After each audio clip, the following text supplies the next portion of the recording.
بسم الله الرحمن الرحيم نحمده ونصلي على رسوله الكريم أما بعد. We are commencing from verse 11. In your books, this would be page 41. So last lesson we went into a bit of detailed teachings regarding envy and jealousy. And this was in the context of what the brothers felt towards Yusuf alayhi salam and his brother Binyamin, what types of feelings they were harboring. Now we move on with the story from verse 11. The brothers have made a plan to get rid of Yusuf, and now they need to get him away from their father. So they present a suggestion, and before they take permission, they actually give their father a guilt trip to sort of put him on the back foot and I guess have a little bit more of more negotiating power in this discussion. They said, "Father, why is it that you do not feel safe leaving Yusuf with us? مَا لَكَ لَا تَأْمَنَّا عَلَى يُوسُف وَإِنَّا لَهُ لَنَاصِحُونَ." Even though we care about him, we're his well-wishers, we want to look after him. So after putting this on Yaqub alayhi salam that he doesn't trust them, they make their pitch. That send him with us tomorrow. أَرْسِلْهُ مَعَنَا غَدًا. Tomorrow send him with us. We have planned an outing, an excursion. يَرْتَعْ وَيَلْعَبْ. He'll eat, he'll play, he'll have a good time. And you don't have to worry about his safety. وَإِنَّا لَهُ لَحَافِظُونَ. We are there to protect him. Surely, indeed, we are going to protect him. So a lot of emphasis in this sentence. إِنَّا لَهُ لَحَافِظُونَ. Yaqub alayhi salam responds by saying, إِنِّي لَيَحْزُنُنِي أَن تَذْهَبُوا بِهِ وَأَخَافُ أَن يَأْكُلَهُ الذِّئْبُ. It grieves me, it saddens me that you take him. Why would it sadden him? And why is he responding in this way? Essentially, he is saying that his main issue is that it's difficult for him to be separated from Yusuf. It's very hard for him. Of course, there's a story there that Yusuf alayhi salam's mother passed away when she was giving birth to Binyamin. So these kids, their mother is not around. So I need to keep them close to me. And if they go far away, then I become sad, I become disturbed. So Yaqub alayhi salam brought this up as the first sort of excuse or reason. And the second one was, وَأَخَافُ أَن يَأْكُلَهُ الذِّئْبُ وَأَنْتُمْ عَنْهُ غَافِلُونَ. I am afraid that a wolf might attack him, might eat him up while you are busy doing something else. Not that you would intentionally want something to happen to him, but it could be that you're distracted with some other thing and he gets attacked. So Yaqub alayhi salam gave two reasons. Inside, he knew that the brother's intention was not good and he was trying to protect Yusuf alayhi salam from them. But he did not want to create a confrontation by accusing them or by expressing his suspicions of them. So this was his wisdom. However, unbeknownst to him, he actually gave them the perfect excuse and the perfect alibi to get away with what they were planning. That's why one hadith actually makes reference to this. It says that don't feed people excuses that will form a basis for them to lie. And you've given them an idea, and now they're going to take that idea and form a lie based on it. And the Prophet ﷺ gave the example of Yaqub alayhi salam, that the sons of Yaqub never thought of the idea of a wolf devouring Yusuf. But when Yaqub alayhi salam mentioned it, he said, now we have a perfect alibi. The thing that the father was already worried about. It's not something new that we have to introduce to him. It's not something new that we have to convince him of. He was already apprehensive of something like this happening. So how did they respond to Yaqub alayhi salam's reasons for not sending Yusuf? They said, لَإِنْ أَكَلَهُ الذِّئْبُ وَنَحْنُ عُصْبَةٌ إِنَّا إِذًا لَخَاسِرُونَ. If a wolf can take him, a wolf can eat him up while we're present, us young, strong, healthy individuals, then we would be really incapable to let something like that happen. And we are not incapable people. That's why you have nothing to fear about Yusuf. Yaqub alayhi salam did not argue further.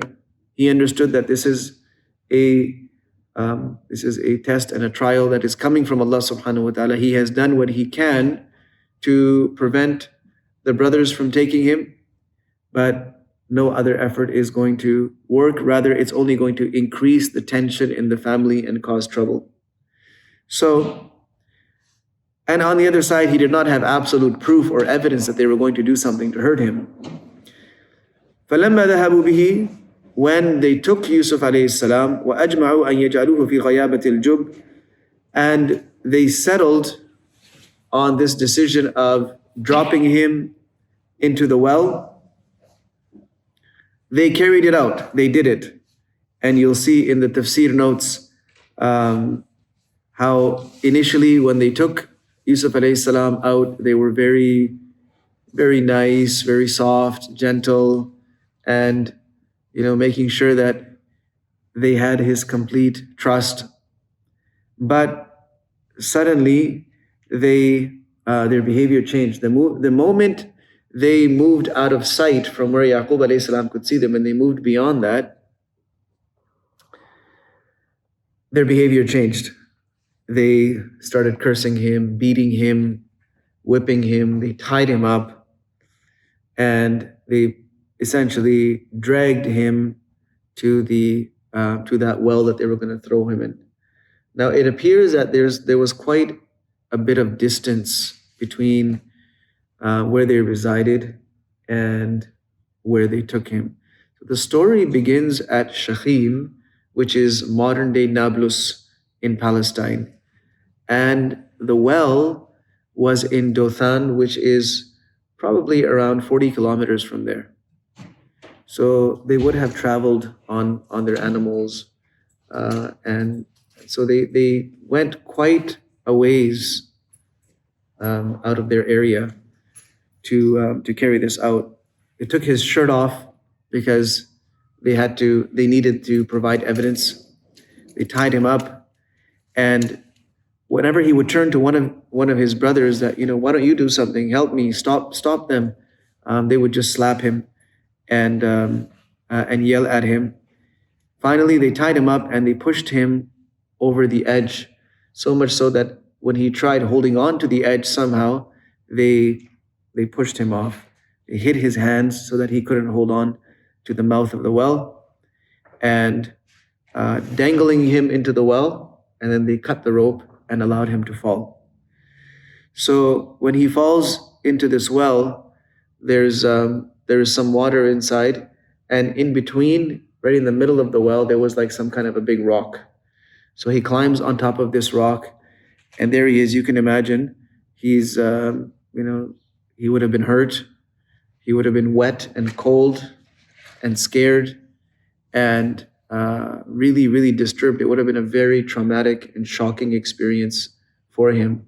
So at that moment, Allah subhanahu wa ta'ala sent angels to give him this news that, look, everything is going to be okay. You're not going to die. You're not going to perish here. In fact, in just a matter of time, that day is going to come when you will be talking to them. You will be having a conversation with them about what they did here. And at that time, they won't even know who you are. So Yusuf alayhi salam, in that well, made a lot of dua to Allah subhanahu wa ta'ala. Allah subhanahu wa ta'ala accepted his dua, and Allah Azza wa Jal comforted him and consoled him there in the bottom of that well. So, what are the brothers doing now? وَجَاءُوا أَبَاهُمْ عِشَاءً يَبْكُونَ. At nightfall, at nighttime, they come back to their father, crying or making faces as if they are extremely sad, extremely depressed, extremely sorry. They said, "Father, we went to race. We were having a run, competing against each other, and we had just left Yusuf behind to watch our luggage, and a wolf came and devoured him. Father, just like you predicted, just like you were worried about, and we thought it could not happen, but it did happen. And وَمَا أَنْتَ بِمُؤْمِنٍ لَنَا وَلَوْ كُنَّا صَادِقِينَ. We know you won't believe us, even though we speak the truth." So, before Yaqub alayhi salam could say anything, they produced the shirt of Yusuf alayhi salam.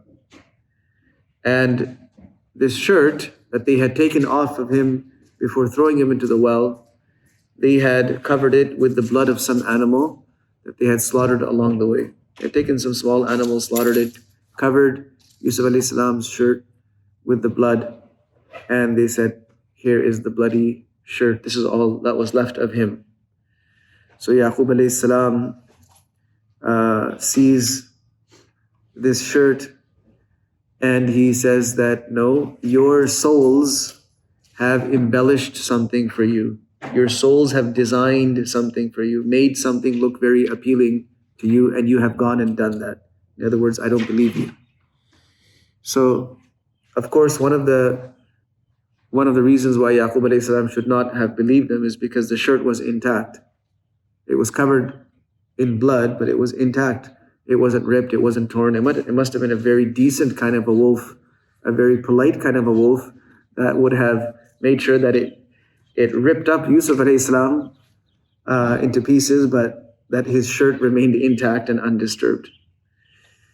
So this was the response of Yaqub alayhi salam. Now, the shirt of Yusuf alayhi salam, this is the first time it's mentioned. This shirt is going to be mentioned a few times. It plays a very important role in this story. And some ulama have said that shirt actually belonged to, the shirt of Yusuf alayhi salam actually belonged to one of his forefathers. But it's not really easy to prove that it was the same shirt the whole time, because Yusuf alayhi salam's shirt has been left behind, and how would he get access to the same shirt again? So irrespective of which shirt it was, the shirt that Yusuf alayhi salam wore plays three very significant roles in this story, or it's introduced at 3 points in this story. This is the first one, where it's used as fake evidence to try to prove that Yusuf alayhi salam has been in fact killed. The second time the shirt comes up is when Yusuf alayhi salam is trying to save himself from Zulaykha. She chases after him and tears the shirt from behind. And the third time is when Yusuf alayhi salam himself sends his shirt with his brothers that, "Take my shirt." Yaqub alayhi salam had lost his eyesight because of excessive crying and weeping. So he says, "Take my shirt and put it over the face of my father. His eyesight will be restored." So this shirt is mentioned several times. So your souls have embellished something for you. Your jealousy, anger, and hate have gotten the better of you. They have made something terrible look very appealing to you. These lower tendencies of yours have taken over. Your base tendencies, your carnal tendencies have taken over, and they have decorated something for you that you should never have considered. So what am I going to do? Yaqub alayhi salam knows that all conditions come from Allah. Allah Azza wa Jal brings these conditions to see how does the human being, how does the slave respond to the circumstances? And he knows what Allah subhanahu wa ta'ala is looking for. So he says, I will do just that. فَصَبْرٌ جَمِيلٌ. I will bear this with a splendid patience. Sabrun jameel, with a beautiful patience. So what is a splendid patience? Splendid patience is when a person doesn't lose their composure. They maintain their composure and they do not complain to other people about what is happening with them. Yani they're not out always whining about what is happening, what happened, so on and so forth. And Wallahu al-musta'anu ala ma tasifun. Allah is the one whose help is sought against this thing that you're describing, this lie that you're telling. Only Allah can save me and save any of us from the repercussions of what it is that you have done and what you are describing. So this is followed by a discussion about greed and hatred, because Yaqub alayhi salam said, بَلْ سَوَّلَتْ لَكُمْ أَنفُسُكُمْ أَمْرًا. So it's your nafs, your carnal selves. And there is a detailed discussion on this, defining what is the ruh and the nafs. It comes up later in this book. But here, what was it that made the murder of a brother seem so appealing? How could a person go so far that they would be willing to take someone's life, somebody who is their own flesh and blood, to take their life? What was it that made them go so far? It was their ambition, their ambitiousness, and their greed. So the greed and the ambitiousness led them to hate Yusuf alayhi salam, because they saw him as the biggest obstacle in achieving their ambitions. So now they have devolved, and they have really, really changed into a lower form and a lower form. They have dropped so low that they will now do whatever it takes to get what it is that they're after, to fulfill their goals. They will do anything, and they will do this at any cost. So the Quran talks about greed and addresses it as a potentially very detrimental thing. وَمَنْ يُوقَ شُحَّ نَفْسِهِ فَأُولَٰئِكَ هُمُ الْمُفْلِحُونَ. A person who is saved from their own greed will succeed.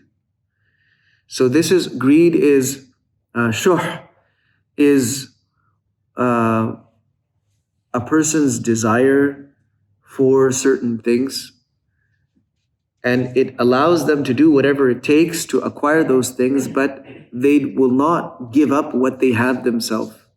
They will not want to give up any of what they have. So they will want to withhold and keep everything to themselves.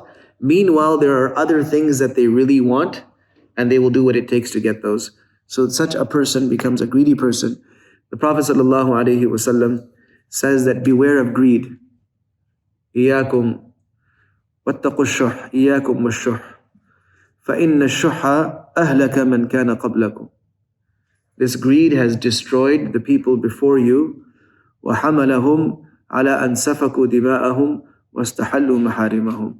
It led them to the verge of spilling blood, as we see here, to the verge of spilling blood, and to make all kinds of unlawful things lawful for themselves because of this ambition. And you see, the way we perceive our own ambitions,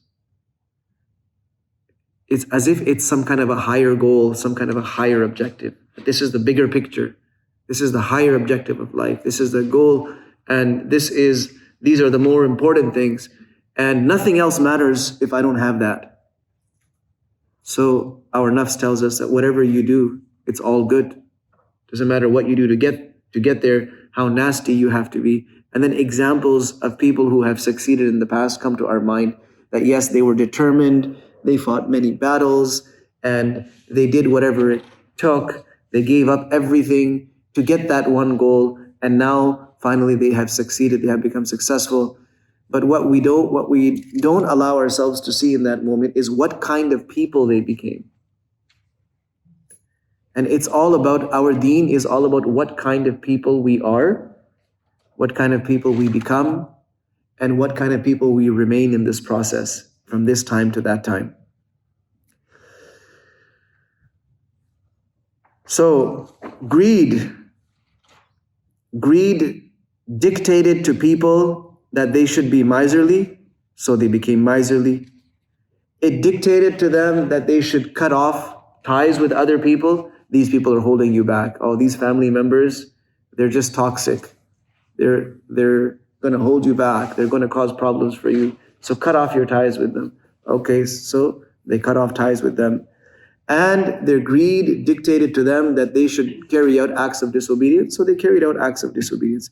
These are all hadiths from Nabi sallallahu alaihi wasallam. So basically, it erodes a person's moral fabric.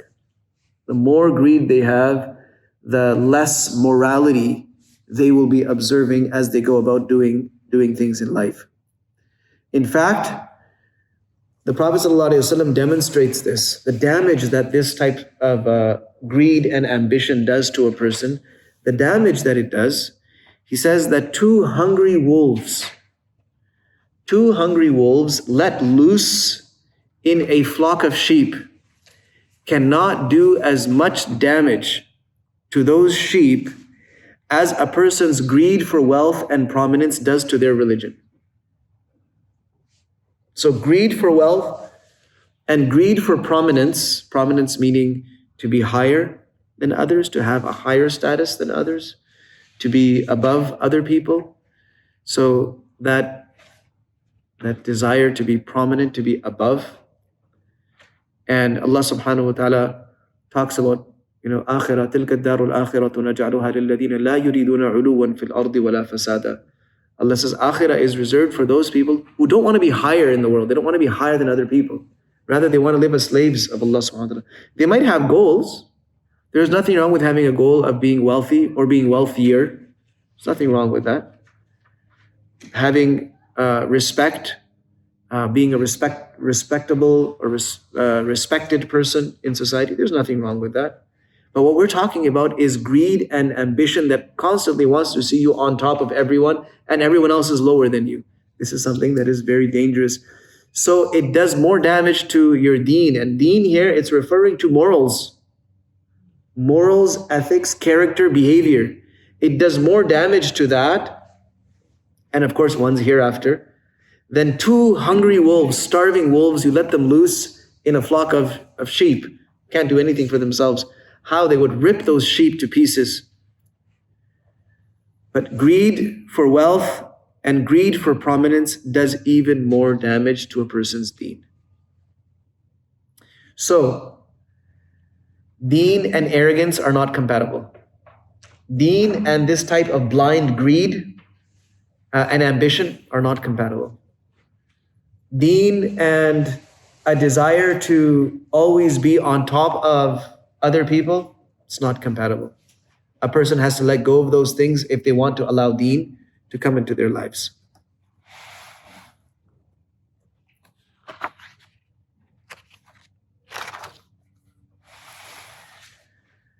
So we go into a little bit more detail about, first about greed and then about hatred, because both of these elements were sort of very, very dominating factors in the behavior of the brothers of Yusuf alayhi salam.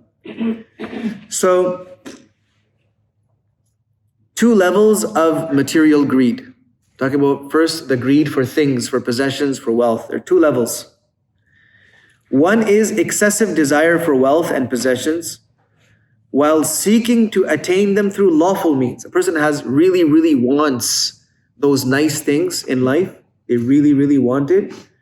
But they're going to be very ethical about how they acquire those things. They're going to make sure that they're acquiring it in a halal way, and they're not going to break any rules. They're not going to displease Allah in the process.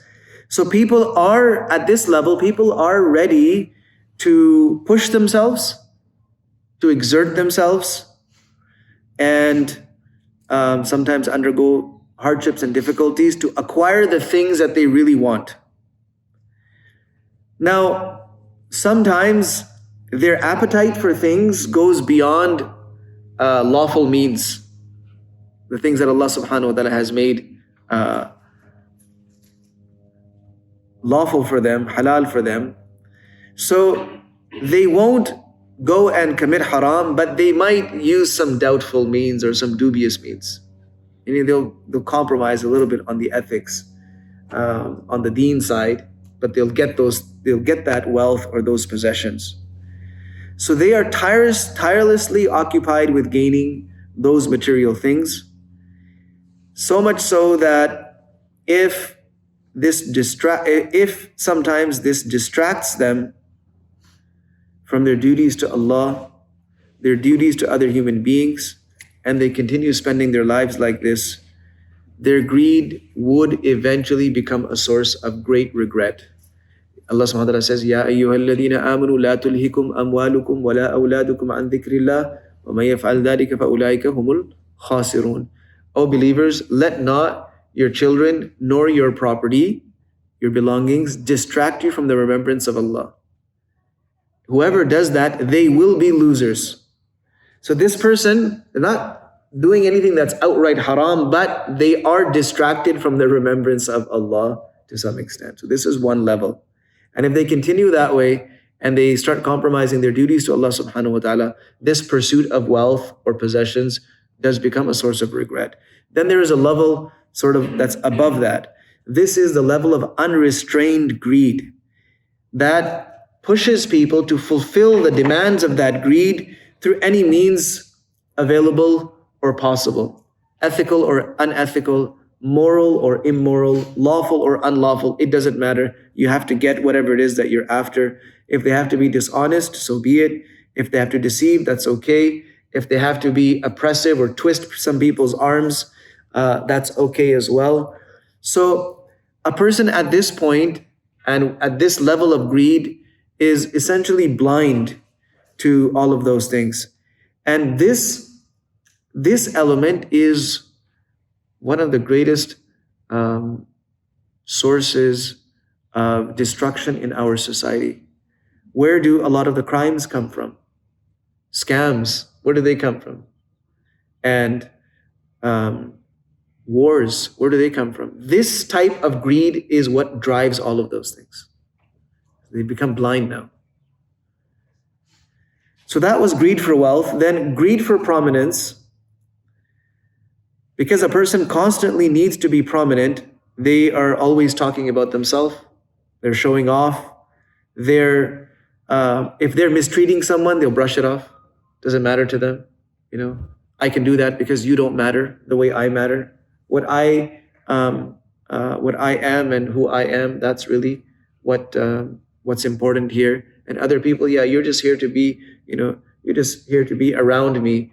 And because that is the case and I'm superior to you, you have to put up with anything and everything that I do. So interestingly, sometimes it's that drive for prominence that pushes people to gain wealth as well, because wealth is often sought not just for the luxury of wealth, but for the social status that it brings. So because they're actually chasing after status and they see wealth as a means to acquire that status, they will go to very, very great lengths to acquire that wealth and great amounts of it to secure that status. But once you start picking away at some of the layers, you start peeling back those layers of the onion, you'll find inside a very fragile, a very weak person. A very, very weak person. And do these people snap? Yes. Do these people go into great bouts of depression? Yes. Do these people spend a great part of their lives hating themselves? Yes. Are these people constantly craving attention? Yes. So this is all a facade that has been set up that somehow if I get all of this, I will become more important or more relevant or more something. But they're chasing after it blindly. What happens is we, the observers, the onlookers, we see the wealth that they have surrounded themselves with. We see the belongings, the possessions. We see the social status and we say, wow, that person is successful. We brand them as successful, that this person is in that category of people who have succeeded, but we don't see the individual. We're not able to peel back those layers and see the person. What is this individual? How are they? Who are they? Where are they in life? How do they even see themselves? If we were to do that, we would have a very different impression. How much time do we have? 5 minutes. No, Okay. 8:05. So the next aspect of this section is hatred and animosity. Remember, when these two things, when hatred, animosity, and greed come together, it becomes the worst version of a human being. So this is the recipe to create the worst version of a human being. You put this stuff together in a person, and that's it. They will cause all kinds of doom and destruction. So as for hatred, Abu Hurairah radiyallahu anhu narrates from Nabi sallallahu alayhi wasallam that avoid suspicion, meaning having doubts, second guessing each other. For suspicions are the greatest lies. فَإِنَّ الظَّنَّ أَكْذَبُ الْحَدِيثِ. Do not eavesdrop on each other. Do not spy on each other. Do not despise each other. Do not cut ties with each other. And live as brothers, O slaves of Allah. This is a hadith of Bukhari. So unjustified anger, hatred, jealousy, malice, these are all from the diseases of the heart. And they're kind of very, very closely related as well. Jealousy often arises from hatred, and hatred stems from anger. So anger leads to hatred, hatred leads to jealousy, jealousy leads to acting out against that person, doing something to hurt that person. So you see how there's a chain here. Look at Yusuf alayhi salam's brothers. Pushing him into the well was a reflection of their jealousy. They wanted to get rid of him. They wanted to see him stripped of of the love, the honor, the respect that he was getting. Jealousy came out of hatred, and if they hadn't hated him, they would have been happy for him. There was hatred that was there. The hatred caused them to be, I don't like you, that's why you shouldn't have what you have. And where was the hatred coming from? It was coming from anger and frustration. So anger leads to hatred, leads to jealousy, leads to acts of harm. The anger sometimes is at the root of it, and what needs to be assessed is the anger justified or not? You see, anger, when we look at it from an emotional intelligence perspective, anger is in fact, it's a message in our mind that a rule has been broken. That's what, if you break anger down to its most basic component, it is something that triggers off inside when our system tells us that a rule has been broken. Something that should not have happened has happened, or something that was supposed to happen did not happen. So that's based on our set of rules, our personal set of rules. So different people will get angry at different things based on what their set of rules is from inside, what is dictated to them from within. So, well, what needs to happen is the rule. Take a look at the rule. If we're trying to find out why we're so angry, look at the rule that we have set for ourselves. Is the rule justified or is it not justified? Because it could be that we're really, really angry, and in our mind, usually we have every right to be angry. But hold on a second, let's go and pay a second visit to that rule that we say that we believe has been broken. Is it a rule that cannot be broken, or is it a rule that actually should be broken? Inshallah, we'll go into a few more examples of this in the next session. Jazakumullahu khairan. Inshallah, we look forward to seeing you next week. Wa sallallahu wa sallam wa baraka ala nabiyyina Muhammad wa ala alihi wa ashabihi ajma'in. Did Yusuf alayhi salam's brothers know that Yaqub alayhi salam was a prophet at that time? Yes. So it's just very... They absolutely knew he was a prophet, and that was actually the only thing that they had to sort of covet, because they were not a wealthy family. And even if Yaqub alayhi salam had been wealthy, they would not have inherited from him, because there's no inheritance of prophets. It goes into sadaqah. So the only thing that was left was the prominence, the prestige that came with being from this elite family. Remember, grandson of Ibrahim alayhi salam, son of Ishaq alayhi salam. It's Yaqub alayhi salam who is the patriarch of this massive family, who gets to carry on his name, who gets to carry on his legacy. Because it's really, especially if a person does something, knowing that the person's a prophet who's going to get away from Allah, it's really. It tells us how these things, how blinding these things are, how they completely derail us from like something like you said, like they're aware of such an important, such a clear fact, but they're so distant from it.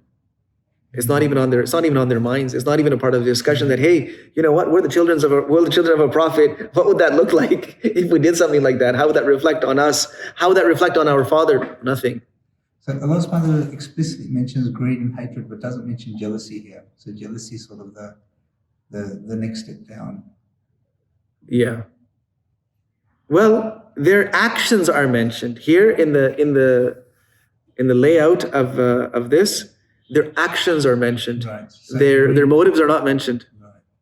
Other than we need the attention, we need the undivided attention of our father. Mhm. That's what we need. Was Binyamin alayhi salam part of that trips? Binyamin, he would have been too young. He wouldn't have gone. He wouldn't have joined them on that trip. He would have been too young to join that. Mhm.